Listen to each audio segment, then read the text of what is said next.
പ്രതീക്ഷകളാണ് നമ്മളെ മുന്നോട്ട് നയിക്കുന്ന ഏറ്റവും വലിയ പ്രേരക ശക്തി. പ്രതീക്ഷകൾ ഇല്ലെങ്കിൽ പിന്നെ നമുക്കൊക്കെ എന്ത് ജീവിതം?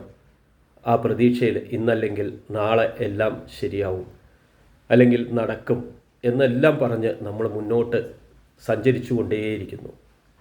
നമ്മുടെ യഥാർത്ഥത്തിൽ നമ്മുടെ മുഴുവൻ ഊർജവും ഈ പ്രതീക്ഷകളാണ്.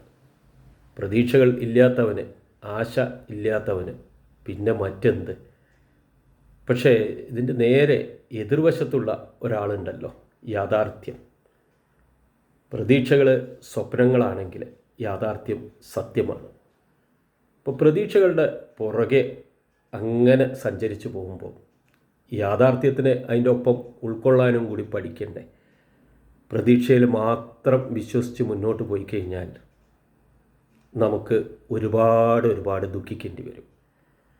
പ്രതീക്ഷിക്കണം, എല്ലാം ശരിയാവുമെന്ന് പ്രതീക്ഷിക്കണം, എല്ലാം നടക്കുമെന്ന് പ്രതീക്ഷിക്കണം, എല്ലാം സംഭവിക്കുമെന്ന് പ്രതീക്ഷിക്കണം, എല്ലാം വേണം. അതിനുള്ള പ്രയത്നം നടത്തിക്കൊണ്ടേയിരിക്കണം. ഒരിക്കലും ആ പ്രയത്നം നിർത്താൻ പാടില്ല.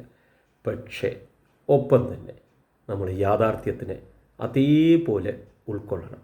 കാരണം അതാണ് സത്യം. ആ സത്യം എന്നും നമുക്കൊപ്പം നിലകൊള്ളുകയുള്ളൂ.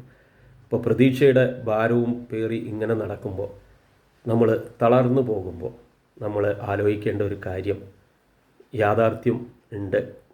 അത് യാഥാർത്ഥ്യ ബോധത്തോടു കൂടി തന്നെ ജീവിതത്തിൽ നമ്മൾ ഉൾക്കൊള്ളണം.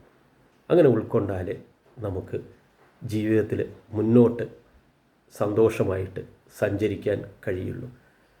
നടന്നാലും ശരി, നടന്നില്ലെങ്കിലും ശരി, നമ്മൾ പ്രയത്നിച്ചുകൊണ്ടിരിക്കുക. പ്രയത്നം ഒരിക്കലും കുറയ്ക്കേണ്ട. നമ്മുടെ പ്രതീക്ഷയ്ക്ക് അനുസരിച്ച് നമ്മുടെ കഴിവിൻ്റെ മാക്സിമം പ്രയത്നിക്കുക. നടക്കാനുള്ളത് നടക്കുക തന്നെ ചെയ്യും. അതിൽ നമ്മൾ നിരാശപ്പെടേണ്ട. ഇപ്പോൾ പ്രതീക്ഷ കൈവിടാതെ പ്രയത്നിച്ചു കൊണ്ടേയിരിക്കും. അതെല്ലാം ശരിയാവും, ശരിയാവാതിരിക്കാം. അത് ഉൾക്കൊള്ളാനുള്ള ഒരു മാനസികാവസ്ഥ, അത് മാത്രം നമുക്ക് ഒപ്പം മതി. അതുപോലെ